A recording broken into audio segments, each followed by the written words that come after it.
esta organización es para formalizar la libertad y restricción del presidente Pedro Castillo. ¿De acuerdo? Para eso vamos a estar inscritos ante los registros públicos. No nos persiguen que nosotros estamos haciendo una organización del terrorismo, pero en fondo nosotros ya tenemos una consigna a dónde vamos. El liderazgo horizontal. Nadie falta, nadie sobra, todos somos importantes, todos tenemos la voz. Y hay otro fragmento en el que el congresista Pasión Dávila, que está más preocupado en estos menesteres, ¿no?, en liberar a Castillo, ¿no?, darle una nueva identidad a Atahualpa, ¿no? Ya no es Pedro Castillo Terrores, ahora es el Inca Atahualpa, para él, ¿no? Acá está. Este es el boletín. Nos encontramos ante un segundo secuestro de Atahualpa. Y desde el encierro, el presidente José Pedro Castillo dijo: sus hijos e hijas somos los llamados a rescatar al Perú. Entonces, querían cierre del Congreso, cerró el Congreso, dice. Pero después dice, solo leyó un texto. Entonces, ¿quién entiende? Aquí un segundo fragmento. La esencia del Consejo Plurinacional del Tahuantinsuyo es, ¿por qué nació? Para buscar la libertad y la decisión del presidente. Ese es su objetivo político. Nuestro estatuto, para la legalidad, aunque no nos gusta, tendrá que estar escrito según lo que ellos piden. Ellos nos van a decir, así tiene que ser. Y haremos, aunque no nos gusta, así, para el formalismo. ¿De acuerdo? Eso es para el formalismo. Pero ¿cuál es nuestra consigna del Consejo Plurinacional? ¿No? Es la horizontalidad entre todos nosotros. Todos somos líderes. Que por si acaso nos captura en una movilización, ¿no? Cuando alguien dice sí es el dirigente, y al dirigente la capturaron y murieron todos. Acá, como dijo nuestro Teita Shanti, ¿no? No sé qué hierba dijo, habló de una hierba. Ya, si acá le cortan, pues el otro sale. Si le cortan, así tenemos que ser, ¿no? Ahí lo tienen a Pasión Dávila, ¿no? En una grabación exclusiva que hemos podido compartir con ustedes, en un intento más, ¿no? Un flanco más de este Consejo Plurinacional del Tahuantinsuyo, que es un grupo, la verdad, de pocas personas, contadas por decenas, que días atrás se movilizó y llegó a los canales de televisión, algunos de ellos, entre otros a este canal, a las puertas de América Televisión y de Canal N. Estuvieron aquí y, en fin, expresaron, ahí está, es el mismo movimiento, ¿no? Entonces, es el Consejo Plurinacional del Tahuantinsuyo. Colocaron esa banderola en la pista, fue el lunes 17 de julio, a las 7:23 de la noche. Ese mismo consejo es el que dirige, preside, lidera, aunque él dice que no, que todos los que están allí lo presiden y lo lideran, pero el que hace uso de la palabra con mayor énfasis y elocuencia es Pasión Dávila, ¿no? Entonces, lo que pretenden es restituir a Castillo, ¿no? Y es un pronunciamiento de este Consejo Plurinacional al pueblo peruano y al mundo. Ahí los ven. Son contadas personas y es la representación de este grupo la que se manifestó hace unos días en las puertas de América Televisión y de Canal N. Es ese grupo. ¿De acuerdo? Muy bien. Vamos entonces ahora al tema del que todo el mundo está hablando, el tema de las listas para la mesa directiva. La votación es mañana. Estas son finalmente las listas que quedan. Eran 3, pero ahora solo son 2. Estas son las que corren. La lista 1, ¿no? La lista de el APP Fuji Cerro Avanza Paisismo, algo así, ¿no? Alejandro Soto en la presidencia, Hernando Guerra García en la primera vicepresidencia, Valdemar Cerrón en la segunda, Roseli Amuruz en la tercera. Y la lista 2, la que según Vladimir Cerrón ha dicho hace unos momentos, lo ha refrendado, lo ha reafirmado en Canal N, es la lista de los caviares y los niños, ¿no? Más o menos eso es lo que él señala. La preside Luis Aragón. Luego en la primera vicepresidencia está Edgar Raimundo, en la segunda está Paul Gutiérrez y en la tercera está Elías Varas. Así las cosas, mañana veremos. Todo indica, de acuerdo a tal como se vienen manifestando algunos congresistas, que la lista 1 tendría mejor suerte que la lista 2. Aragón, el de la lista 2, el señor Luis Aragón, ha recurrido al manual del perdedor. El manual del perdedor sugiere que en la víspera de la elección convoca al oponente a un debate. Eso es lo que suelen hacer, ¿no?, los que van segundos. Escuchemos. Invitaría a nuestro colega Alejandro Soto, como buenos cusqueños, hijos de nuestra madre tierra de la Pachamama, a que podamos debatir una agenda legislativa el día de mañana. Alejandro, te espero en Pasos Perdidos a las 8 de la mañana. Debatamos una agenda legislativa en bien del país, por el desarrollo de nuestro país, por el desarrollo de nuestra región del Cusco. Creo que aportas al 28 de julio y aportas al mes de agosto, que es el mes, ¿no es cierto?, de nuestra Pachamama. Tenemos que debatir. Al margen de que tú o yo ganemos, no interesa, que gane el país. Veremos si Soto acepta el reto. El manual del ganador sugiere que no se acepta el reto del otro, ¿no? Pero veremos, uno nunca sabe. Además, mañana ya es la votación, ¿no? Un poco tarde quizá el pedido de Aragón. En el año 2021 se hizo viral un video en el que la entonces candidata Keiko Fujimori buscaba hasta debajo de las piedras al señor Vladimir Cerrón.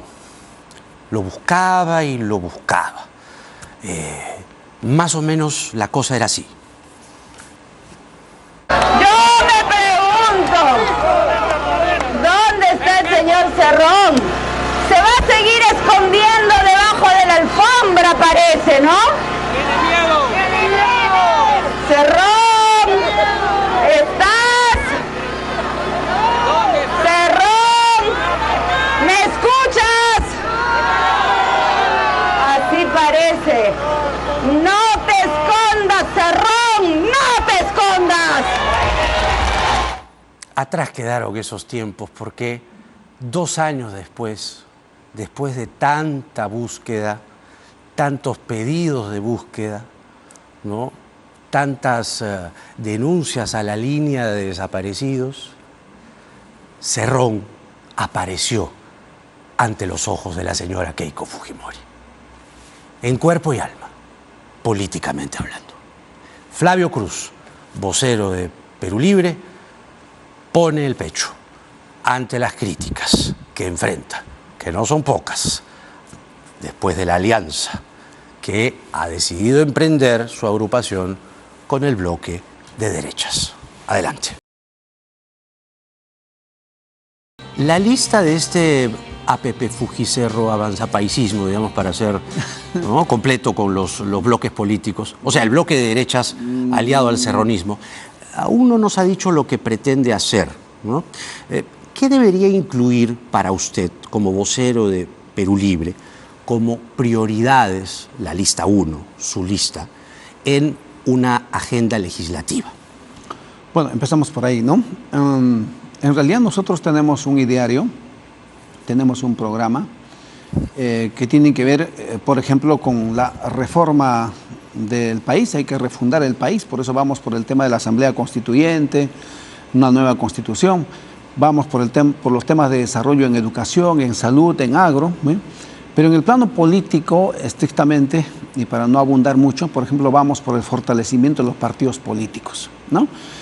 Nosotros quisiéramos recomendar insertar estas líneas en la agenda legislativa que se va a construir con esta nueva mesa directiva y que por supuesto va a ser aprobada y tiene que ser respaldada por el Pleno del Congreso, ¿no? Así se dan las cosas. Esperamos tener éxito porque a eso está yendo, digamos, Waldemar Cerrón, ¿no? ¿Por qué cree usted que las bancadas de derecha cambiarían de opinión con respecto a su ideario o al ideario de Perú Libre si durante 2 años y un poco más han renegado de ese ideario, lo han vilipendiado, se han opuesto drásticamente, radicalmente? ¿Por qué ocurriría ese cambio? ¿Por qué tratarían bien ahora a su ideario? ¿Por llegar a la mesa nada más? Claro, es posible que no lo admitan, que siempre pretendan omitirlo, pretendan excluirlo, desaparecernos como si no existiera esa demanda nacional, por ejemplo, el tema de la Asamblea Constituyente, y lo que estamos reclamando inicialmente es al menos una consulta, que se le consulte al país si está de acuerdo o no. ¿Eso fue con parte una de la nueva negociación para conformar la lista? En realidad, yo hice mi trabajo en este flanco y llegué hasta la Asamblea Nacional del día domingo. Íbamos nosotros con la línea de lo que se venía llamando centro-izquierda, ¿no? Y tras ese acuerdo de la Asamblea Nacional del domingo, se encargó para que el partido finalmente asuma las últimas coordinaciones. Yo hasta último momento, yo asumí esto, además en la votación que se llevó en la Asamblea, yo voté en contra, pero finalmente por mayoría, somos un partido orgánico, decidieron por ir con el bloque democrático. Y el partido, en todo caso, tendría que también explicar. Lo ha hecho ya a través de otros medios, lo seguirán haciendo. Los secretarios regionales, provinciales también tendrán que explicar a las bases de por qué se ha tomado esta decisión. Y no creo que sea algo tan fácil, ¿no? No, no es fácil. Ni siquiera ahorita usted me ayuda. Para mí, yo estoy con los sentimientos encontrados. Estoy en medio de 2 fuegos. Hoy día han venido las autoridades originarias, quechuas y aymaras, jilacatas, de la región de Puno, están aquí en Lima y me han emplazado y que no están de acuerdo. El Perú se estaba movilizando, este tema de la toma de Lima, que es un nombre simbólico, pero están llegando para estos días de protesta 27, 28, 29 y ellos van a estar también ahí, los maycus, los jilacatas, las mamatayas, organizadamente han venido y nos han emplazado porque Puno es un caso especial. Está en protesta, está en duelo. Y entonces, ¿por qué se están dando estas cosas? ¿Y cómo le explicas eso? Usted no sabe cómo explicarles todavía. Es bien complicado poder explicarles que estamos yendo en avanzada. Esto lo veo algo cualitativo, lo veo positivo, lo veo riesgoso también. ¿Usted ve positivo aliarse con el fujimorismo, no es con el acuñismo y con Avanza País? Yo soy institucionalista. Por eso lo que yo si tenía a la vista un pacto, una alianza suscrita, firmada, en papel, yo también me iba del partido. Pero no hay eso. Que está o se encuentra en este momento con sentimientos encontrados. Sentimientos encontrados quiere decir que hay 2 sentimientos que se contraponen. Claro. Uno que tiene una determinada dirección y otro hacia otra. Es decir que, traduciendo esto, usted acepta pero no acepta. Ya bueno, algo así, ¿no? Respeto en todo caso. Respeto esa decisión porque soy orgánico y en el partido lo tengo que aceptar. Los que convivimos en un partido saben, pero quizá la gran mayoría en el Perú no entiende mucho porque no necesariamente todos tienen un partido político. ¿Pensó en algún momento en renunciar? Pasó por mi cabeza en un momento en que tienes la cabeza caliente y el corazón hirviendo, pero luego yo ya tengo mis años, un momentito, hay que pisar tierra con calma, hay que analizar, reflexionar, no hay que precipitarse, pues alguna vez la juventud a veces te traiciona, ya no estás tan joven y dices, mira, con reflexión. Las cosas se van explicando, se van dando, porque si hubiéramos estado en el otro lado y la bancada en sus conversaciones hubiera tenido éxito, hoy día nos hubieran acusado de que somos, que estamos yendo con los caviares, que estamos yendo con los niños, que estamos yendo... ¿Pasó por su cabeza renunciar? Pasó por un momento, lo confieso, ¿no? Al país, para ser honesto, digamos. Pero ¿Y por qué se fue usted desvaneciendo poco a poco porque declinó de esa idea? Iba encontrando explicaciones y ¿Le dio razones. temor que le dijeran caviar? No sé, no pasó por ahí. No, yo quería explicaciones y esas explicaciones lo encontramos ayer por la noche porque tuvimos una reunión con el presidente del partido y la bancada. ¿Qué le convenció de las explicaciones de Cerrón? De que, bueno, efectivamente había razones del por qué se tomó esta decisión, sobre todo por el debate que se hizo el día domingo. Y bueno, yo tengo que ser orgánico y respetarlo, independientemente de que pueda estar en contra, ¿no? Independientemente de estar en contra. Yo voté en contra de esa opción. Claro, Sí, lo cual yo- quiere decir que usted está en contra. Estoy en contra, pero lo acepto y lo respeto. Y más aún como vocero, tengo que asumir las acciones que el partido está haciendo en este momento. Por eso. Ya se inscribió la lista. Usted ha visto que en el Eso- documento no está mi firma. Eso es absolutamente genuino. Es decir, usted aquí esta noche manifiesta abiertamente estar en contra de la alianza, pero al ser orgánico que- e institucionalista, Claro, lo acepta. Lo respeto. Lo respeto. Lo acepto y lo respeto. Claro, es que no hay una alianza en sí concreta. Usted sabe que estos temas en política es así, a veces no todo tiene que estar escrito, es verdad, pero es circunstancial, ¿no? No quiero llamarle accidental, es circunstancial, hay razones y bueno, ya está hecha la decisión y la bancada pues es un componente más del partido que es mayor y la Asamblea Nacional que es la máxima autoridad. Dígame exactamente qué fue lo que a usted le hizo calmarse y decir, ya no soy un joven, ¿no? Tengo que aceptar esto, el partido mayoritariamente ha optado por esta decisión. ¿Qué fue exactamente de lo que dijo o explicó Cerrón que a usted dijo, bueno, ya, me calmo? Yo creo que más cabezas siempre piensan mejor. Esto fue deliberado con los secretarios regionales, los representantes de los peruanos en el exterior, el Comité Ejecutivo Nacional y también los congresistas, ¿no? Opiniones a favor y en contra. Entonces yo soy uno. Entonces en la organicidad yo creo que si hay más razones que predominan, estamos en buena línea. Entonces eso es lo que finalmente me permite a mí también tener seguridad de lo que estoy aceptando y lo que estoy respetando, ¿no? Es lo correcto. Ahora, si de verdad esta alianza entre el bloque de derechas y Perú Libre quisiera o quiere hacer las cosas bien y que el país piense bien, tendría que, uno, denunciar a los mochasueldos, a todos. Yo creo que ahí sí tiene que haber un proceso de vuelta de página respecto a cómo se ha venido desempeñando la Comisión de Ética, del cual soy parte también. Creo que hay que hacer muchas mejoras ahí en el manejo de la Comisión de Ética, ¿no? Y la subcomisión de acusaciones también. Creo que los filtros no lo va a hacer la presidenta de la Comisión de Ética, en este caso, por ejemplo, sino creo que cada bancada o los partidos políticos tienen que tener mucha responsabilidad para ver a quiénes designan en estas comisiones. Entonces, ahora como se parte como que desde el partidor, ahí tenemos que apuntar bien. Otro tema, detener la ofensiva contra instituciones como la OMPE y el Jurado de Elecciones. Nosotros estamos oponiéndonos a eso siempre, desde un principio cuando se dio la alerta. Eso es parte de la garantía de la institucionalidad, de la democracia en el país, por lo tanto, no sería bueno en este momento afectarlos. Por un simple detalle, somos un parlamento que no tiene legitimidad ya hace un buen tiempo. Por lo tanto, si estamos agarrados del hilo de la legalidad, eso no nos da mucho derecho, ¿no?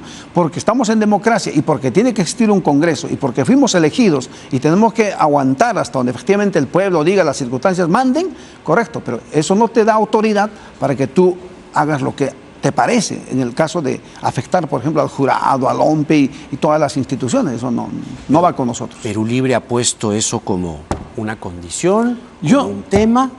Como le dije, yo no fui parte de las negociaciones finales. Pero usted como vocero lo pone esta Es que noche. no es un tema nuevo, ¿no? Es un tema que ya manejamos antes. En este caso, es mi último día de vocero.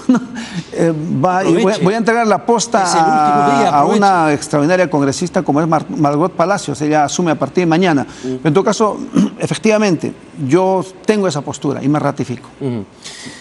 ¿Detener la ofensiva contra la Junta Nacional de Justicia? No creo, es una entidad todavía nueva, ¿no? Ahí tiene que haber pues medios por los cuales puede cuestionarse, pero ahorita de pronto buscar, por ejemplo, su reforma, no lo sé. No me parece, no es oportunidad. El problema es que sus nuevos socios en la mesa directiva buscan atentar contra la OMPE, atentar contra el jurado y atentar contra la Junta Nacional de Justicia, entre otros. Cómo entenderse con unos socios que buscan y persiguen aplastar instituciones como las que le he mencionado. Estamos en estas circunstancias, pero tenemos una naturaleza, ¿no? Que N veces yo le explicaba al país. Somos un partido democrático, ¿no? Nosotros no vamos por el camino de la violencia para llegar al poder, ¿no? Menos del terrorismo, lo censuramos. Entonces, ahí en medio de ese órgano de gobierno colegiado que es la mesa directiva, nuestro representante, en este caso Waldemar Cerrón, tiene que estar ojos abiertos, oídos atentos, para en todos estos casos levantar la mano, levantar la voz, levantar el puño para hacer esa defensa de esas instituciones. A eso está yendo. Nunca antes hemos estado, nunca antes una izquierda popular estuvo en la mesa, jamás hemos gobernado el Congreso y desde el gobierno del Congreso se gobierna el país. Esa es la gran trascendencia de la elección que va a haber el día de mañana. Y como somos democráticos y creo que somos una clase política, si bien venida desde abajo y estamos ahora aquí, tenemos que utilizar argumentos, razones, posturas, ¿no? Ciencia para poder explicar, ¿no? Y ojalá hay que generar incidencia, ¿no? Porque muchas decisiones que se han tomado en el Parlamento por decisiones de la mesa, algunas veces han sido unánimes o algunas han sido aplastantes por el voto mayoritario que se tiene. Esta vez espero que no vuelva a pasar eso. ¿Usted tendría la solvencia o la entereza para asegurarle a sus representantes o a sus representados, ¿no?, que no legislarán de llegar a la mesa directiva, que es casi un hecho, que no legislarán para ciertas camarillas que representan intereses oscuros y subalternos? No, porque para eso estamos nosotros. Por ejemplo, una de las líneas nuestras es la defensa de los recursos naturales. Y todo lo que sea afectación, por ejemplo, de los bosques, del medio ambiente, ¿no?, del mar, de los lagos, los ríos, los bofedales que se están degradando, todo eso va con nosotros en la defensa de esos recursos, pero sabe en la que defensa a sus socios, de los trabajadores. Para sus socios eso no es importante.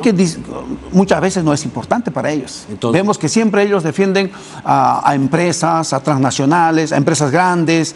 Entonces, nosotros no. Por eso me gustó un sindicato, vino donde mi persona para firmar una cartita de adhesión y le dije, ¿y por qué vienen donde nosotros? Es que ustedes son el partido de los trabajadores. Qué bonito gesto y lo saludo y lo reconozco. Así nos identifica el país.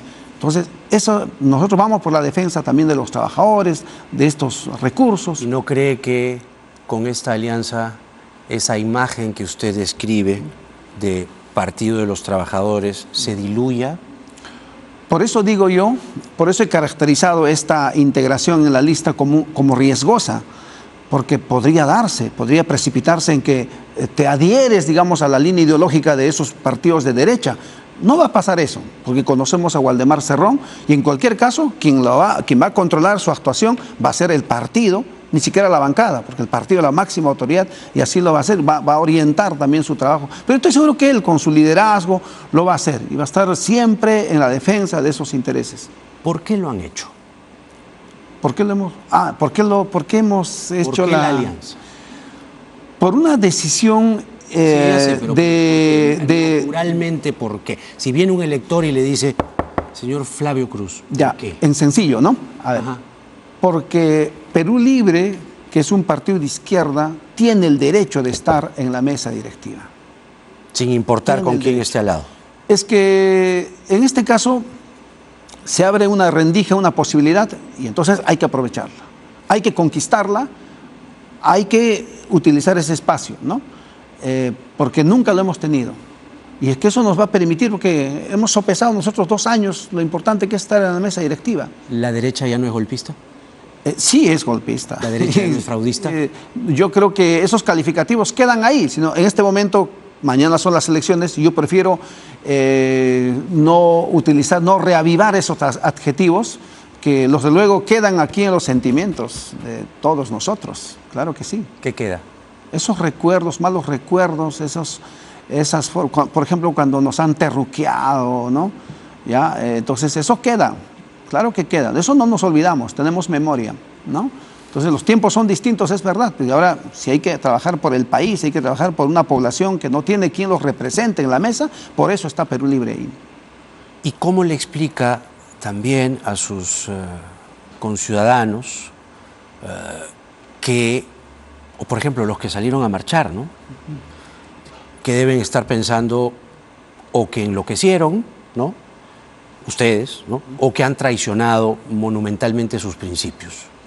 ¿Qué les dirían ustedes a ese elector, que salió a marchar, por ejemplo? Sí, gracias por esa pregunta. Les pido tranquilidad,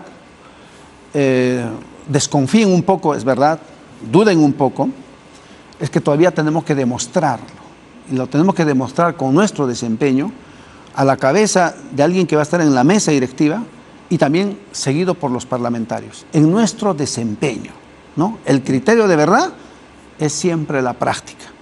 Así que ahí nos verán y ahí nos censurarán si es que nos tienen que censurar. Por lo pronto vamos a ir ganando terreno y espacio y por eso digo que esto es cualitativo también para la izquierda popular.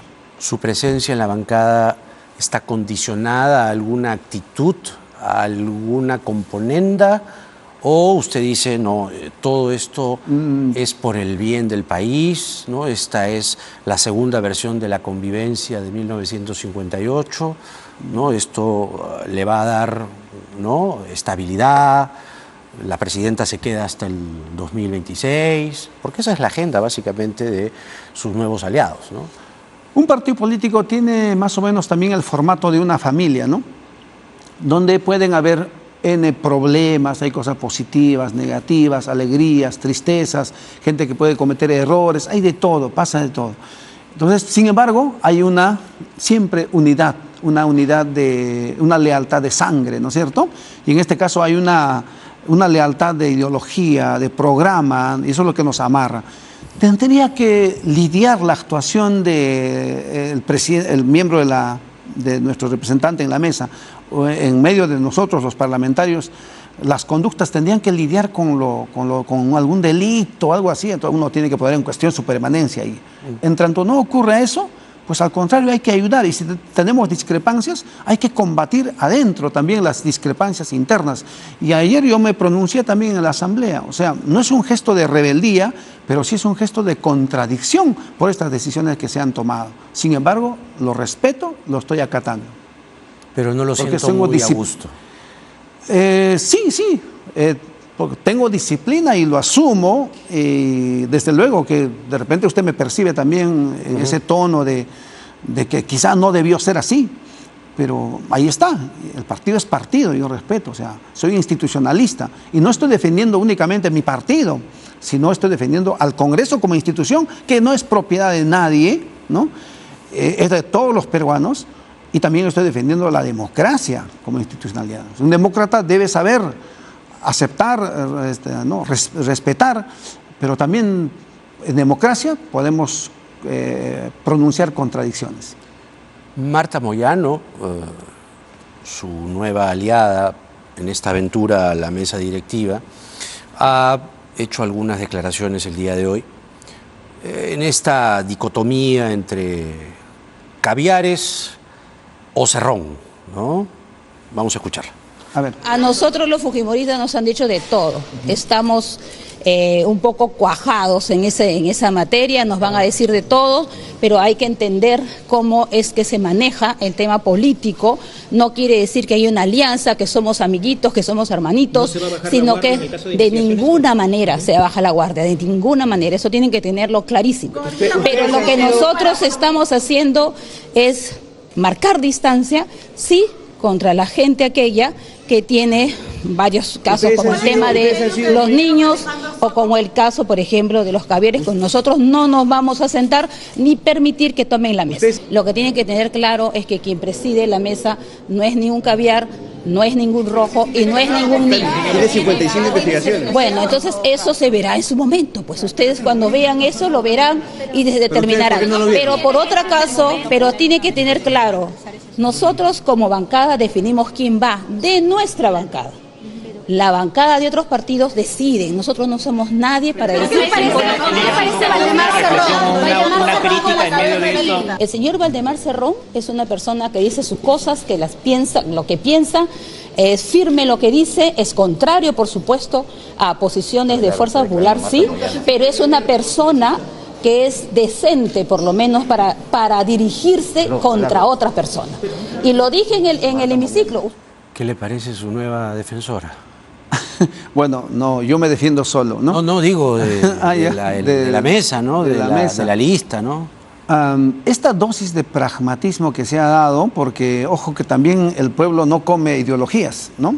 Podemos ser férreos, ¿no? Tercos en nuestra ideología y programa, pero ¿y el pueblo le falta escuela, salud, agua, luz, carretera, fuentes? ¿Y eso cómo queda? ¿Dónde queda el desarrollo también?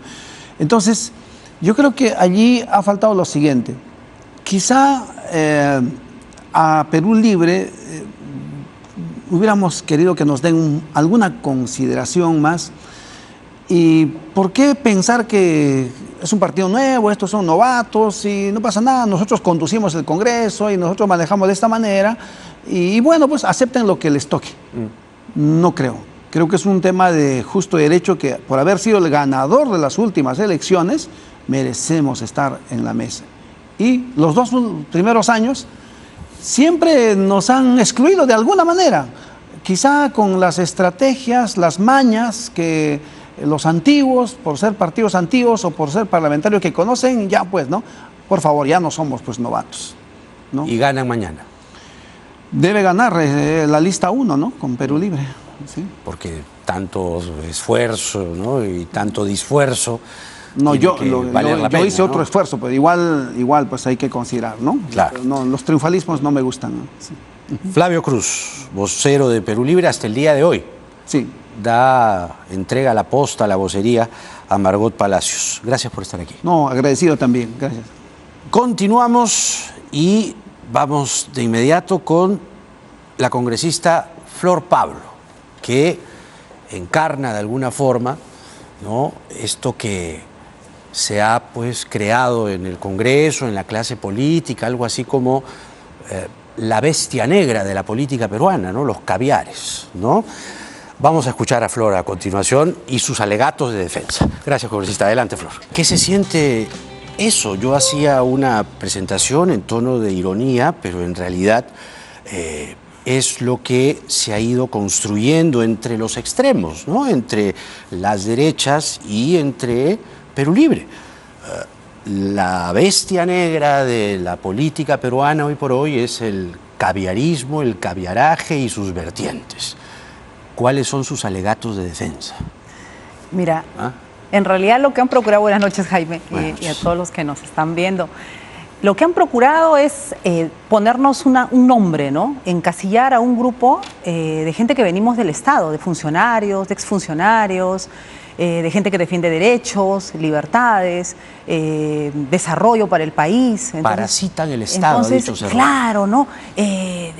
Bueno, un médico que está en un centro de salud, un profesor que está 20, 30 años sirviendo al Estado, como lo he hecho yo, como lo hemos hecho muchos funcionarios, efectivamente servimos al Estado. Pero como hay que decir que todos son parte pues, de este sistema deteriorado, ¿no? Y quieren poner a todos al mismo nivel y quieren hacer creer que todos son de la misma calaña.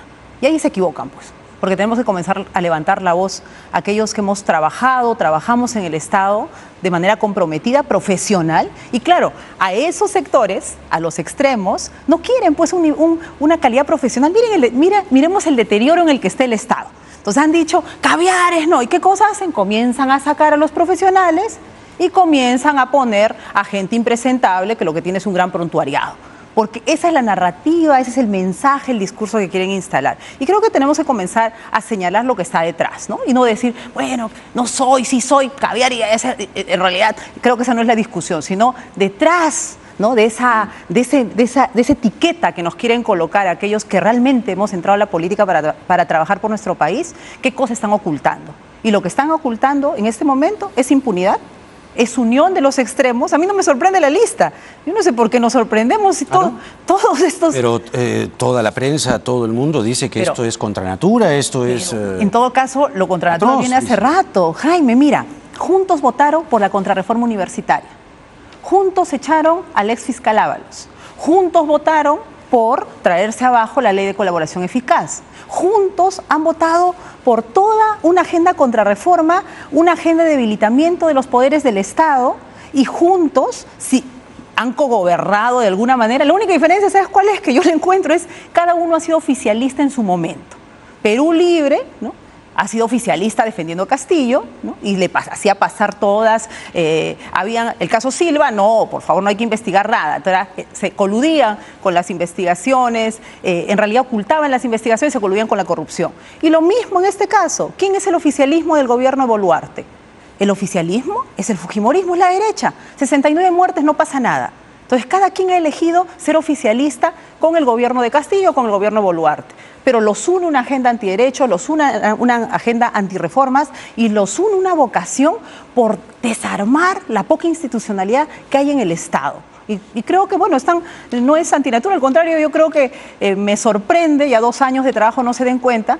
Han dicho, ¿no?, esperemos si nos censuran, dice el congresista Flavio. Bueno, cuando ya no los necesiten para ganar, no duden que ya no van a estar en la mesa directiva, porque todo eso puede suceder. Pero Vladimir Cerrón y sus congresistas no han colocado el tema como un asunto menor o secundario, es decir, ha sido una condición general y de primer orden.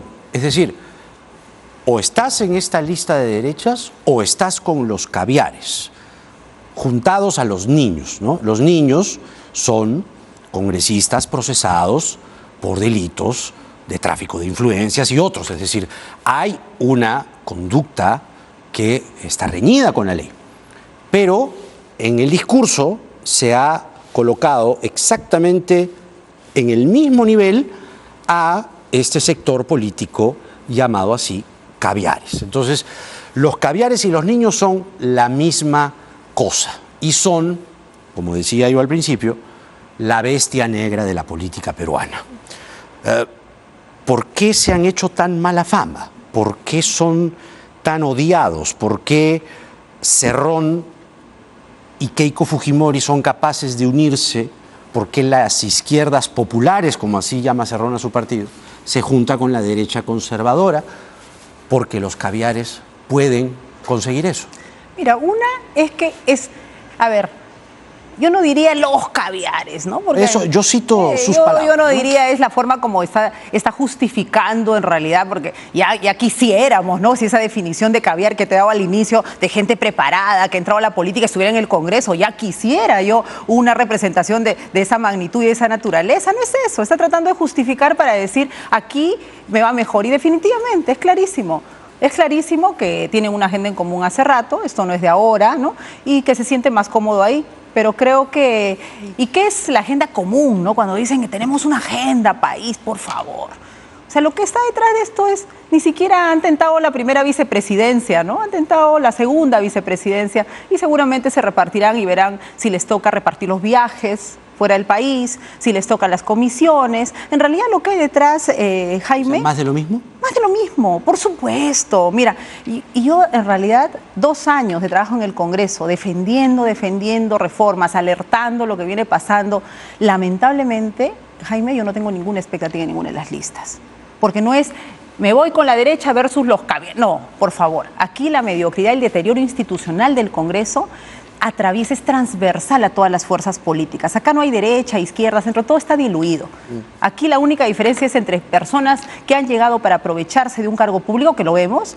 Ahí está la impunidad con el caso de los niños. ¿Alguno de ellos votó para la acusación constitucional? Ninguno. Ahí están los casos en la Comisión de Ética. ¿Los sancionan? No pasa nada. Entonces, ¿eso va a cambiar? No va a cambiar. En realidad, por eso mi posición, yo no voy a apoyar ninguna de las listas. ¿Va a votar? Yo voy a votar en blanco. Y yo creo que lo que hay que decirle al país fuerte y claro es que necesitamos un adelanto de elecciones y ojalá con una mejor representación. Y hay que comenzar a trabajar fuertemente la reforma electoral política, porque nuestro país, mira, yo el Congreso, la verdad, en estos 2 años he aprendido, es una institución poderosísima, Jaime, y con un gran potencial para hacer el bien, para servir a nuestros ciudadanos. No lo es ahora, lamentablemente.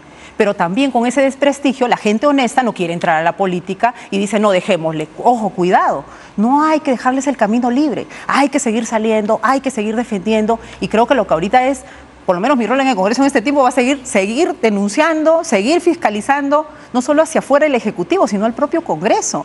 Y comenzar a presionar desde la ciudadanía un adelanto de elecciones. O sea, ni siquiera esta lista, a su juicio, podría sancionar a todos los niños, a los mochasueldos. O sea, no tiene usted ni un ápice de esperanza. En APP Digamos, hay... quiero ponerme como del otro lado, ¿no? En APP hay mochasueldos. En APP. En Fuerza Popular también hay situación. Claro, dos congresistas que se han ido a la bancada nueva con Esdras Medina, que ahora están apoyando la lista 1, ¿no? Entonces, realmente, ¿qué ha pasado en todo este tiempo? Ellos tienen, todo este tiempo la derecha ha tenido el control del Congreso. Ha podido, y con su alianza, por supuesto, con APP, con Avanza País, o sea, todo ese bloque llamado democrático ha tenido el poder para hacer lo que dice que va a hacer a partir de ahora. Mentira. Y lo que están utilizando, tengo que decirle al señor Cerrón, están utilizándolo. Porque si no se ha dado cuenta, seguramente van a ganar con el apoyo de esa izquierda y cuando ya los necesiten lo van a censurar y lo van a cambiar por otro. O sea, eso es lo que va a pasar, como ha pasado en otras oportunidades con miembros de la mesa directiva. Así que acá no hay sorpresas. Aquí en realidad, ¿vaticinaría eso para Valdemar Cerrón? Mira, Jaime, ya están diciendo, todavía no dice renovación, ¿no? Pero renovación ya está adelantando que también va a apoyar posiblemente, ¿no? la lista 1. No van a dejar que esté la izquierda de Vladimir Cerrón ahí. Así que yo sospecho que pronto nuevamente se van a reubicar las fichas y volveremos al estado en el que hemos venido todos estos 2 años. La situación no va a ser muy diferente. Y del otro lado tampoco, porque del otro lado también hay rabo de paja. Del otro lado está la lista de Acción Popular, que está preocupada ¿en qué? En blindarse, en salvarse, en quedarse, en que no les caigan los procesos. Entonces, en realidad, ¿de qué estamos hablando? En realidad, yo lamento mucho no poder decirle al país que une las listas, hay un ápice de esperanza para nuestro país y para mejorar la institucionalidad del Congreso. No les puedo decir eso, lamentablemente. Ese es el momento en el que estamos. Además, bueno, toda la tristeza que tenemos a nivel del Ejecutivo. Por eso es que creo que ojalá el 28 de julio la presidenta anuncie su renuncia y no nos haga un discurso pues largo, extenso de nada, ¿no? Pero como eso también es un deseo en vano, o sea, lo que nos queda es la ciudadanía activa pidiendo adelanto de elecciones. Pero Vladimir Cerrón probablemente se sienta muy desencantado después de escucharla, porque él, hace un momento con Mario, cree haber hecho la jugada política del año. Es decir, él, él lo ha dicho, ¿no? Que él está pensando en llegar, ¿no? a la cumbre, ¿no? Porque algo así como desde la cumbre o desde la montaña se puede ver, ¿no? Entonces había que llegar al poder, ¿no? Tomar esa parcela de poder de la mesa y desde ahí gestar las reformas que su ideario plantea. Es decir, él ni siquiera, y su vocero aquí lo ha dicho, ni siquiera renuncia a la Asamblea Constituyente, al ideario. Oiga, pero le digo, sus socios de hoy han requintado y han renegado de ese ideario en todos estos años. O sea que para usted están usando a Cerrón. Están usando a Cerrón. Bueno, ellos necesitan sus votos. Necesitan sus votos. Y la derecha, bueno, todos hemos ganado experiencia en este tiempo. Y hay cosas que ya, mira, no necesitamos una bola mágica para verlas, ¿no? Ya nos conocemos en el Congreso y sabemos cómo se mueven las cosas, ¿no? Miren los cambios de presidencias que hemos tenido cuando una vicepresidencia, no ha sido afín a los intereses, ¿no? de todo el bloque democrático. O sea que eso no dura mucho. Mira, yo creo que no dura mucho, es mi opinión. Ojalá que no sea así para ellos, ¿no? Que sigan en esa alianza y van a seguir votando igual juntos. O sea, en realidad no sé qué nos sorprendemos, no son muy parecidos en varios aspectos, antiderechos, antirreformas, contra la lucha a todo el tema de corrupción. En realidad tienen muchas líneas en común. O sea, yo ahí no encuentro la diferencia de derecha e izquierda, ¿no? Como te digo, la única diferencia es a quién han defendido cada uno o a quién defiende cada uno, ¿no? A Castillo o a Boluarte, esa es la diferencia. Y el resto lamentablemente van a ganar y van a seguir lo mismo que conocemos hasta ahora. No hay mayor esperanza, Jaime. La palabra de Flor Pablo, congresista de la República con nosotros. Gracias. Gracias, Jaime. Flor, por estar aquí. Vamos a tomar contacto a esta hora con el presidente del Jurado Nacional de Elecciones, el doctor Jorge Luis Salas Arenas, a propósito de la decisión por unanimidad del Tribunal Constitucional de declarar inconstitucional la investigación del Congreso, justo, la investigación del Congreso en contra de el doctor Salas Arenas y los magistrados del jurado por el aparente paquete de irregularidades que siempre se han mencionado y que, en fin, no han tenido una carga de prueba. Doctor Salas Arenas, buenas noches. Muy buenas noches. ¿Cómo le va?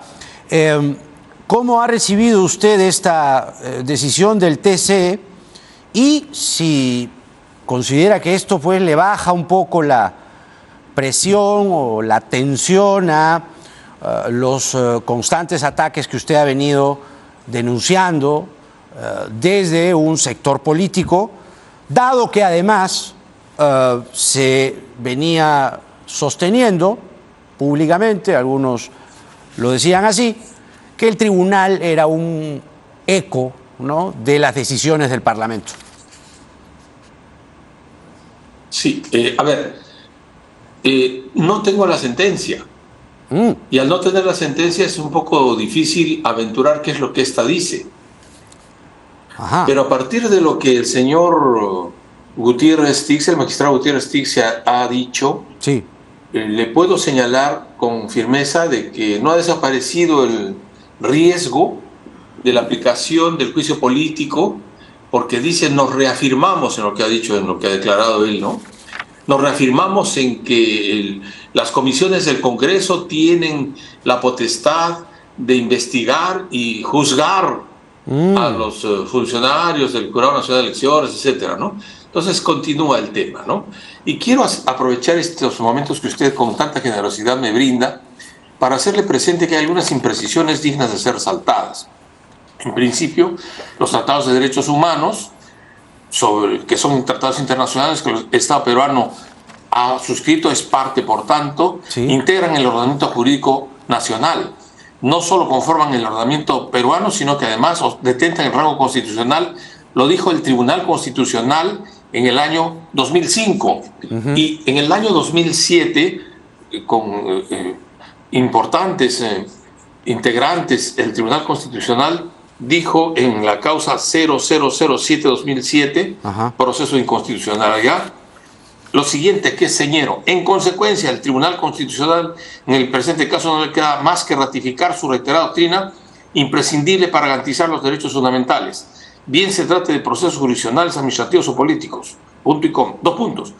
Que las sentencias de la Corte Interamericana de Derechos Humanos son vinculantes para todos los poderes públicos y que esta vinculatoriedad no se agota en su parte resolutiva, sino que se extiende a la ratio decidendi, es decir, al motivo de la decisión, incluso en aquellos casos en los que el Estado peruano no haya sido parte en el proceso.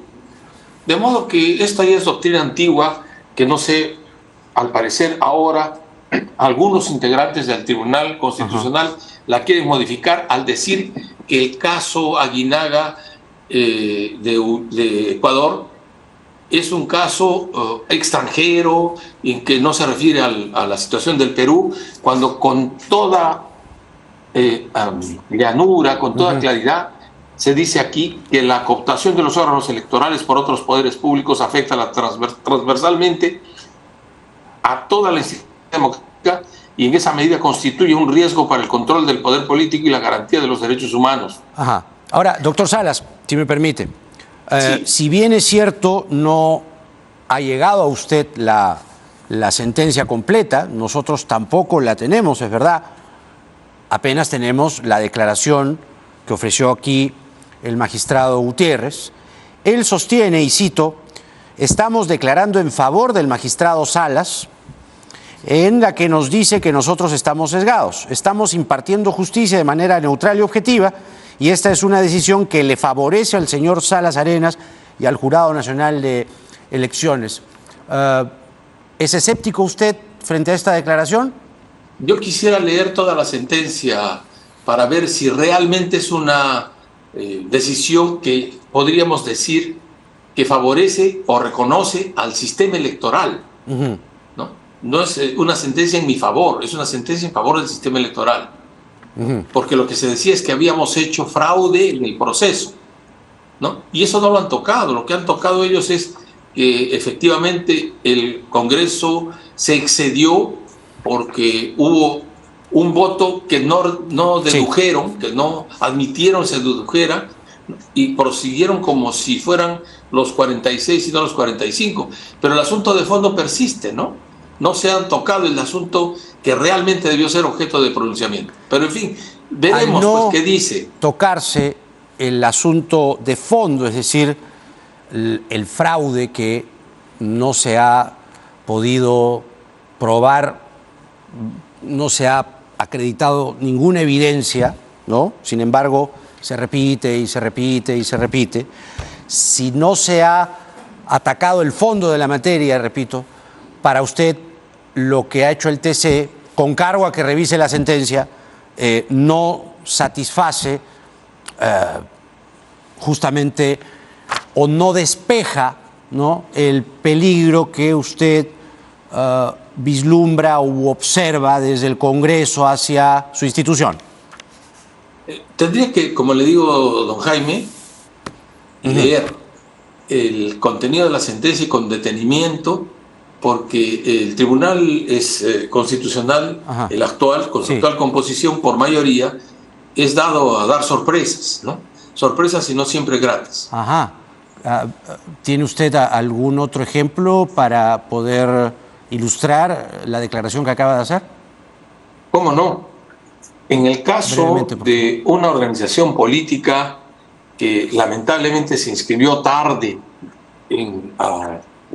inscribió tarde a su partido, su personero alegó que no funcionaba el sistema y con eso se planteó su defensa.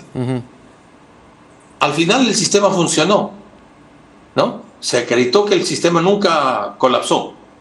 Y entonces el Tribunal Constitucional tomó por sí el concepto de que no habían entendido, el personero no había entendido las reglas que entendieron 22 organizaciones políticas, inscribiendo a 2.516 candidaturas en 477 listas.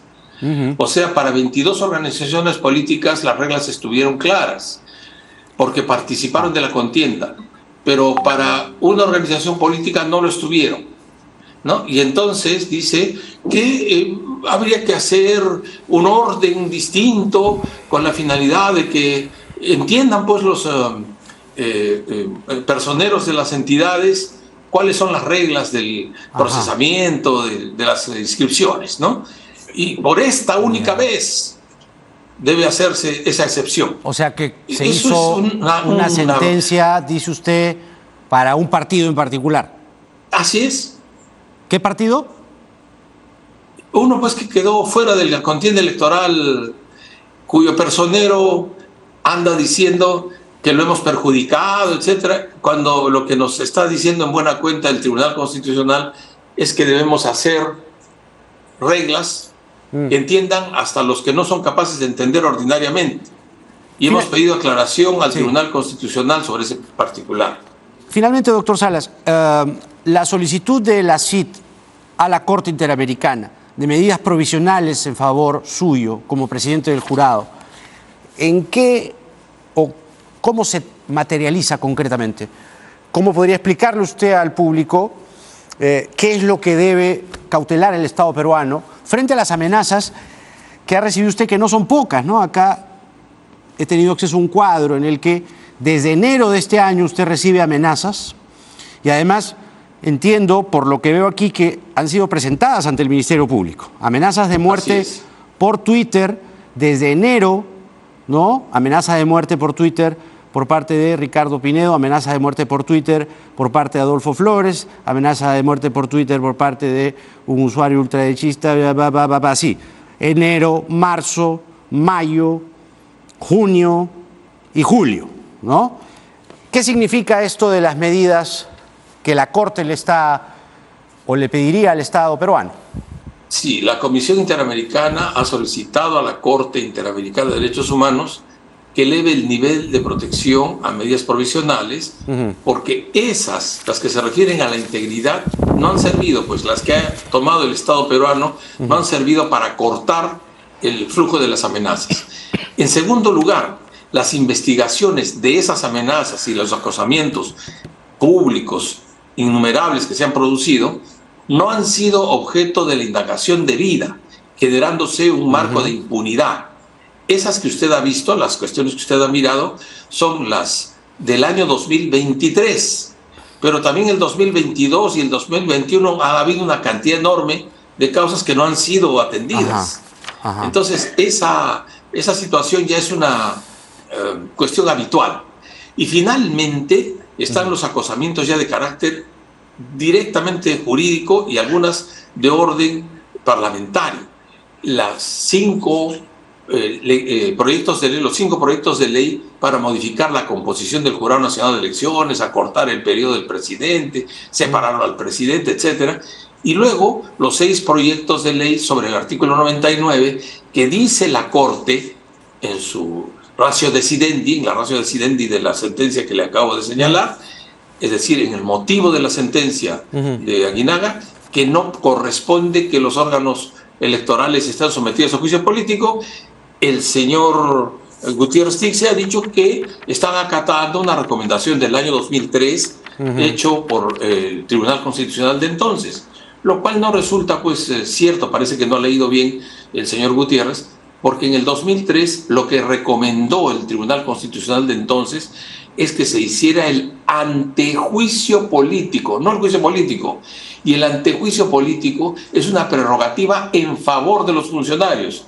Eso quiere decir que antes de ser un funcionario de los que están en el 99 actualmente, tendría que ser, en ese tiempo también, tendría que ser objeto primero de un análisis ante el Parlamento, como una prerrogativa. Pero le han añadido el juicio político, ¿no? Entonces nosotros solo estamos cumpliendo la recomendación. La recomendación es del antejuicio, no del juicio. Ellos le han añadido el juicio y con eso quieren someter políticamente al sistema electoral. El presidente del Jurado Nacional de Elecciones, Jorge Luis Salas Arenas, con nosotros. Vamos a esperar esa sentencia del TC, doctor Salas. Gracias por esta entrevista. Buenas noches. Muchas gracias a usted. Gracias. Que tenga buena noche. Buenas noches también. Vamos a hacer la pausa y regresamos para, desde otra mirada, comentar la elección de mañana, importante, muy importante, de la mesa directiva del Parlamento con Carlos Basombrío. Y la economía la miramos con Waldo Mendoza. Ahí están, son 2 listas. Carlos Basombrío ha escrito en el Twitter sobre el choclón de expedientes penales del candidato a la presidencia del Congreso y más.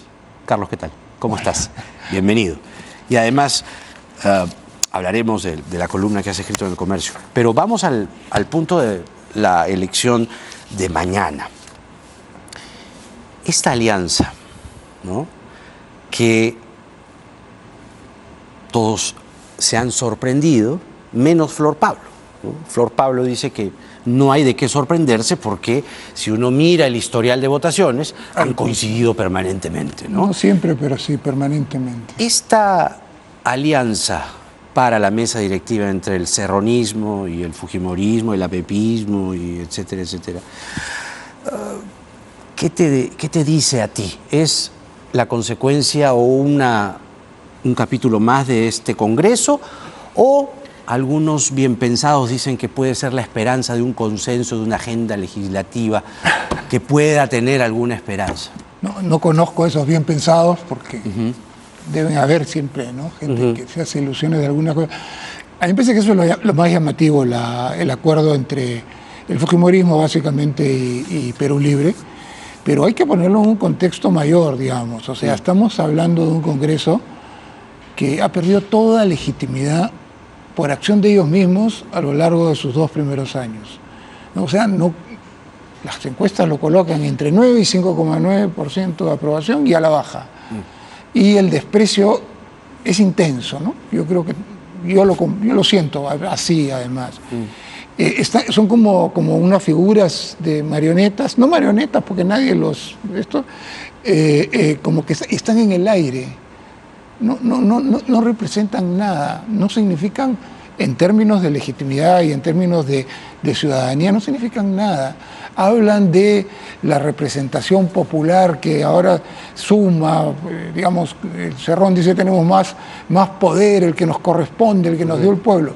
Sí, se los dio el pueblo de una manera no tan sólida como él sostiene, pero se los dio en el 21, ya a mitad del año siguiente ya lo habían perdido y ahora no queda nada, solo queda desprecio. Ajá. Entonces, ese es un poco el contexto de ese acuerdo, y bueno, ya que ha estado el doctor Salas antes, entre los que dijeron que había fraude y los que supuestamente hicieron el fraude, ¿no? O sea, entre los dos que se enfrentaron en la segunda vuelta. Y ojo, creo yo, Jaime, que ponerse de acuerdo en algo no es negativo. Los parlamentos tienen que sumar, acaba de ocurrir en España, están viendo qué coaliciones se forman, pero tiene que ser sobre la base de una agenda política, sobre acuerdos políticos de país. Acá lo único que hay es contar votos, nada más. Así es. Contar votos para seguir haciendo lo mismo que han hecho hasta ahora o peor. Claro. Y eso vale para las dos listas, en mi opinión. Esto de los bien pensados, en realidad, ayer nos tomamos la licencia aquí de pensar bien. Tú eres uno de ellos. Sí, pero era un ejercicio entre sarcástico y digamos, a ver, pues, ¿no? Un poco de, a ver, estremezcanse un poco, ¿no? Porque para que esta lista pudiese plantear una agenda de verdad, creo yo que las condiciones mínimas, tú dime si coincidirás o no, es que denuncien a todos los niños, que denuncien a todos los mochasueldos, que detengan la andanada y ¿no? Que detengan la ofensiva contra la OMP, el jurado, la Junta Nacional de Justicia y todo lo demás. Creo que es mucho pedir, ¿no? Nada de eso va a ocurrir, ya. Me queda clarísimo. Y aparte, pongo un ejemplo. Uno de los temas últimos que ha generado escándalo en el país son estos viajes de intereses creados a lugares muy agradables de visitar, como la China o como Barcelona. Aragón fue uno de ellos, por cierto. Por eso te digo, ¿qué capacidad de lucha contra la corrupción va a tener y qué liderazgo va a tener el señor Soto de su lado si él tiene un montón de procesos penales abiertos en la Fiscalía? ¿Cuál es, digamos, ese liderazgo para limpiar, digamos? Yo creo que eso es imposible y que las dos listas, con diferencias, pero expresan más o menos lo mismo. Expresan más o menos lo mismo. La podredumbre de un Congreso, que como te decía antes, de repente no logra reunir a 5 para una lista de los presentables, digamos. Creo que hay algunas personas, pero de repente no alcanza para una lista, ¿no? Entonces, de 5 me refiero, ¿no? Claro. Entonces estamos ante un problema enorme, porque el país se va debilitando institucionalmente cada vez más y faltan 3 años. ¿Cómo vamos? O sea, digamos, tenemos un país exhausto, harto ya, y faltan 3 años. El triunfalismo de Cerrón, ¿qué te dice a ti? Y Cerrón tiene una gran virtud, es muy transparente en sus puntos de vista. Sí. Eso es algo que no es encomiable. No te esconde. No se esconde. ¿No? Y para él esto es una lucha por el poder en sí mismo. Y para eso te metes en cualquier lugar. Una parte de la entrevista creo que dijo, en el Perú no puede haber funcionarios honorables, una cosa así. El honor la moral no existe. Sí. Creo que sí, es transparente en decir sus cosas. Y él ha entrado ahí como una especie de marcar un nicho de poder en el Congreso, que por supuesto, ojo, se manifiesta también en la distribución de comisiones. Ahora, uno ve la situación del señor Cerrón y ve que es una persona que tiene una situación penal muy complicada, ya con condenas, otros procesos que podrían llevarlo de nuevo a la prisión, tiene un juicio que reabierto por vinculaciones con Sendero Luminoso. Esta alianza entonces es oportuna. Por supuesto. Conveniente. Ese es otro ángulo del tema, verlo entre quienes Se le apareció la Virgen. Quienes terruquean y quienes y los terrucos, digamos. Claro. Entre comillas, en ambos casos, para no crear confusiones. Pero liquida su capital político o lo minimiza. Ya sé que en el Perú no se muere políticamente, ¿no?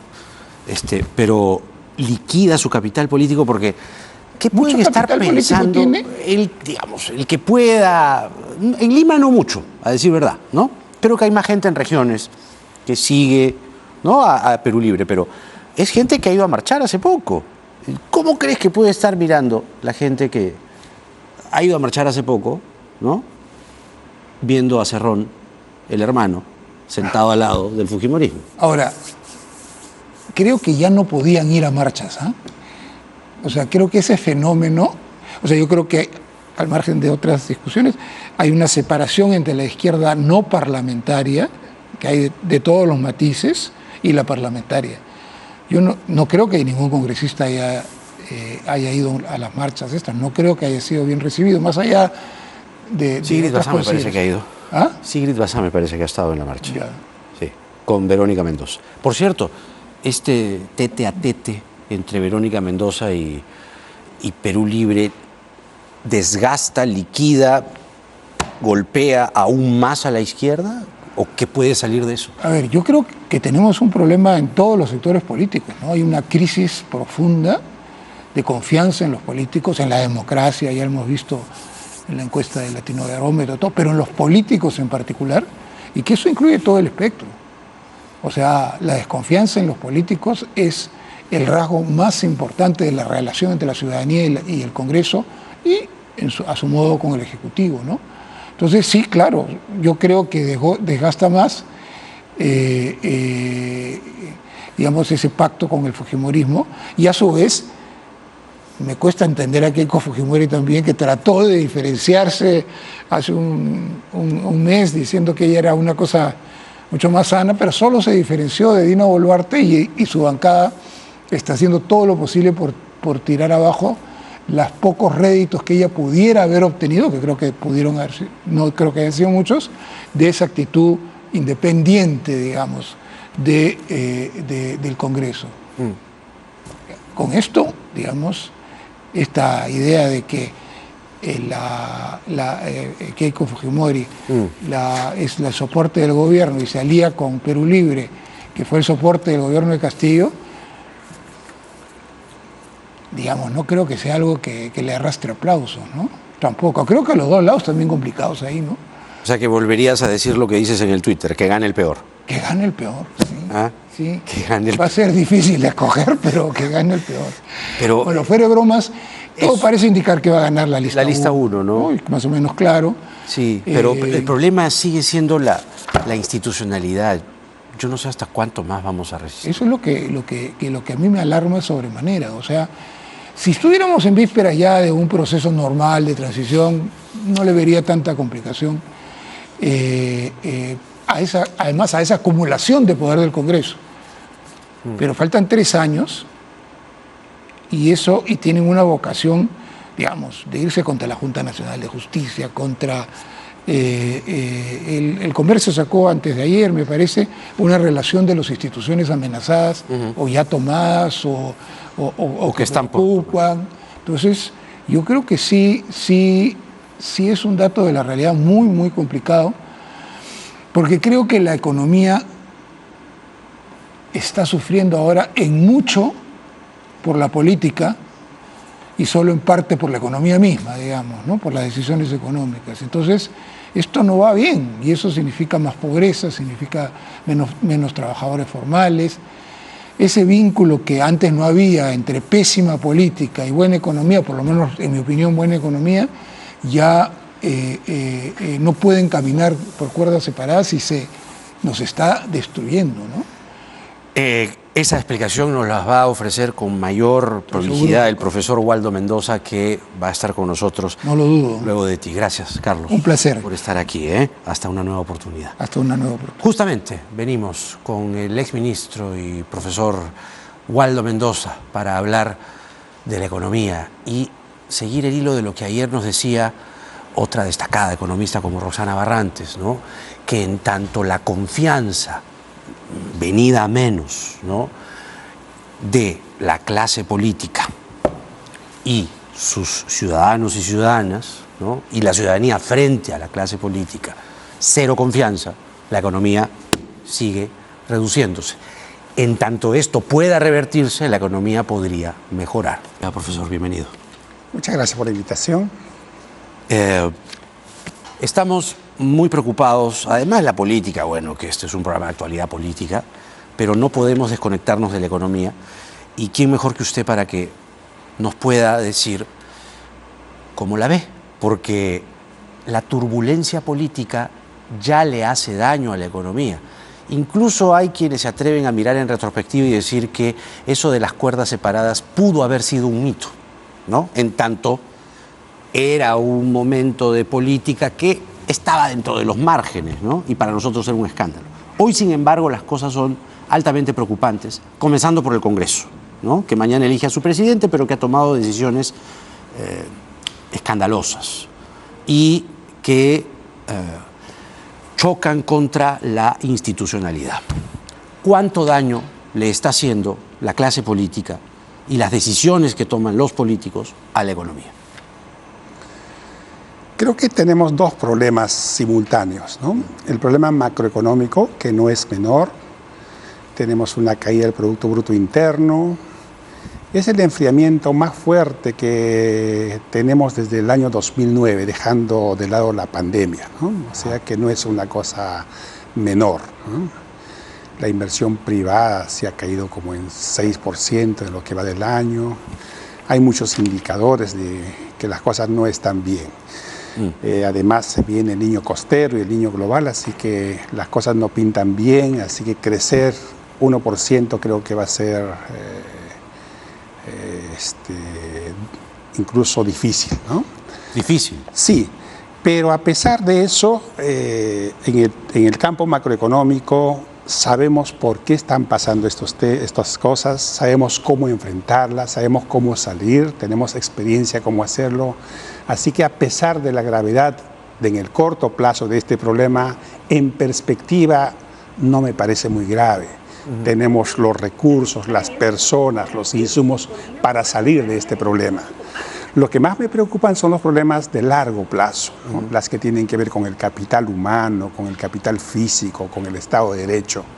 Creo que son dos problemas con distintos ritmos, el tema macroeconómico más visible, más mensurable, el tema de la institucionalidad menos visible, más soterrado, pero eventualmente más difícil de combatir. El Congreso toma decisiones, por ejemplo, contra la fiscal Zoraida Ábalos. El Congreso cuece decisiones contra el Jurado Nacional de Elecciones, contra la OMPE, contra la Junta Nacional de Justicia. La presidenta no se oye padre. Toda esa arquitectura institucional, legislativo y ejecutivo, ¿cómo la recibe la economía? Depende, desde el punto de vista empresarial, tendría que ponerme en la mente de un empresario, pero me da la impresión que se sienten tranquilos con esta estabilidad media, mediocre, que finalmente es estabilidad. Tengo la impresión que el statu quo los tiene tranquilos, ¿no? Porque lo están comparando con el statu quo de Castillo. Y creo que no están percibiendo estos problemas del Estado de Derecho, lo que ha pasado con Sunedo, lo que está haciendo el alcalde de Lima con Rutas de Lima, con lo de la Zoraida, con lo de la Junta. Tengo la impresión que esos problemas no lo ve ni la clase empresarial y tampoco los que han marchado. Entonces, es un problema como silencioso y no sabemos cómo enfrentarlo, ¿no? Porque el poder está concentrado en el Congreso, en el Tribunal Constitucional, en la Fiscalía, que nos están llevando a un camino, yo diría, casi sin retorno, ¿no? La barbarización de la institucionalidad perpetrada por el gobierno de Castillo fue descomunal. Comparada con el gobierno de Dina Boluarte, la clase empresarial dice, la señora es Angela Merkel, digamos, en el imaginario, ¿no? ¿Cometen un error los empresarios? A ver, los daños que hizo Castillo está claro que es el gobierno más inepto y corrupto de la historia del Perú. Ya le superó claramente a García I. Pero digamos son daños reparables. O sea, hasta en eso han sido incapaces, ¿no? Porque para dañar estructuralmente a un país hay que tener capacidad. No la han tenido. Poco tiempo también. No la han tenido, tendrán poco tiempo. Restaurar los daños que ha hecho Castillo es relativamente fácil. Reemplazas a los ineptos que entraron al sector público, te conviertes en un gobierno normal. Entonces, digamos que el daño que ha hecho Castillo, a pesar del enorme daño, es superable. En cambio, ¿cómo hacemos cuando, por ejemplo, hay un tribunal constitucional que simpatiza con la idea de que en el artículo 99 de la Constitución deben poder ser juzgados políticamente los miembros del Jurado Nacional de Elecciones, la OMPE, la RENIEC? De esos daños, ¿cómo salimos? ¿Y eso cómo lo ve el inversionista de fuera? ¿Hay alguna interpretación así? El inversionista de fuera se parece al de adentro. Para el inversionista de fuera, en realidad, lo que importa es la capacidad de pago que tiene el país de sus compromisos internacionales. Entonces, si el país tiene capacidad de pago y lo tiene, es muy posible que en el futuro, quizá inmediato, los bancos de inversión ya no digan que el Perú tiene una perspectiva negativa, sino más bien positiva, por este ambiente de estabilidad mediocre. Estabilidad mediocre. ¿Cuánto dura eso? Puede durar hasta el 2026. Y con estaba escuchando atentamente a la congresista Flor, con esta alianza entre los dos partidos que mataron SUNEDU, que sacaron a Zoraida, que están acusando a la Junta Nacional de Elecciones, que le están haciendo un daño inmenso al Estado de Derecho en el Perú, no sé qué va a pasar. ¿Cómo? Esta puede sonar una pregunta, digamos, puede parecer una pregunta de manual, pero en circunstancias así, con una clase política que ha petardeado la confianza del ciudadano hacia ella misma, que es un poco lo que explicaba anoche Roxana Barrantes. Y según ella, allí, en esa pérdida absoluta de la confianza del ciudadano hacia sus políticos, podría estar una de las razones de esta economía tambaleándose, ¿no? Esta economía coja en muletas. ¿Cómo podemos captar al inversionista? ¿Cómo podemos, ¿no? Como primera cosa. Pero más allá de eso, ¿cómo podemos reactivar o revivir esta economía? ¿Está solo en el Ejecutivo? ¿Está solo en el Legislativo? ¿Está solo en la clase empresarial? ¿O en un todo? ¿O quién tiene mayor poder de decisión aquí? Yo creo que la economía se va a reactivar. En parte porque las razones que han enfriado la economía son razones que están desapareciendo. Los conflictos de principios de año, el Banco Central de Reserva, no olvidemos que elevó fuertemente la tasa de interés, que lo ha multiplicado casi por 30 entre julio del 2021 y ahora, que ha llevado adelante una política monetaria contractiva indispensable para bajar la inflación. Entonces, de todos esos efectos vamos a salir. O sea, como te decía, no me preocupa mucho en el sentido de que sabemos cómo hacerlo, vamos a salir. Pero en los otros temas, mientras la ciudadanía mayoritaria no considere como gran problema estos que hemos estado mencionando, dudo que no podamos hacer mucho, ¿no? Es decir, que si el Congreso no actuase como actuase, quizá la economía estuviese un poco mejor. Seguro. ¿Así? Seguro. Pero también tenemos cosas un poco extrañas, ¿no? Un alcalde de derecha, liberal, que no respeta contratos. Yo hubiera esperado eso de Vladimir Cerrón o de Bellido, pero no de este alcalde que se supone que es liberal. Y el artículo 62 de la Constitución dice con absoluta claridad, no hay que ni interpretarlo, que los contratos no pueden cambiarse ni por ley. El alcalde está faltando a la Constitución. Y cuando hay un problema, la Constitución dice, anda a un arbitraje y hazle caso al árbitro. este alcalde no le ha hecho caso al árbitro. Entonces está dejando un presente terriblemente malo para la inversión privada, especialmente de las asociaciones público-privadas.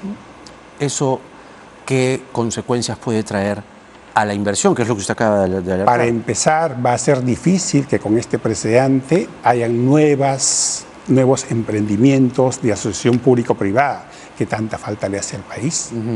Por lo menos en Lima. Por lo menos en Lima. Es decir, usted acabo de escucharle que usted se hubiese esperado de Cerrón esto que López Aliaga pretende hacer. Quiere decir que en su percepción tenemos un alcalde comunista. Los que han buscado cambiar la Constitución, los que han buscado hacerlo a través de una asamblea constituyente, le echaron la puntería al artículo 62. Ese artículo les molestaba muchísimo a la izquierda. Bueno, un representante de la derecha en el Perú, el alcalde actual de Lima, está infringiendo ese artículo 62. Está operando como operaría Evo Morales, ¿no? La tecnología es la misma, ¿no? Incumplir contratos. Tremendo, ¿no? Tremendo. Y el golpe a la inversión, dice usted, es poderosísimo. Claro que sí. Wow. El profesor Waldo Mendoza con nosotros, mostrándonos un panorama de lo que puede ser la economía este año. Usted, finalmente, no quiero dejar pasar esta pregunta, ¿cuál podría ser su pronóstico para la economía este año? Le pregunté sobre 1%, usted me dijo quizá. Sí, va a ser difícil incluso crecer el 1%, ¿no? Por lo mal que nos ha ido este semestre. Por los efectos que ya están viniendo de los niños global y costero. Así que con suerte creceremos 1%, el PIB per cápita debe caer y con una inflación alta casi seguro que la pobreza va a elevarse durante este año, ¿no? El profesor Waldo Mendoza con nosotros. Esto fue Octavo Mandamiento.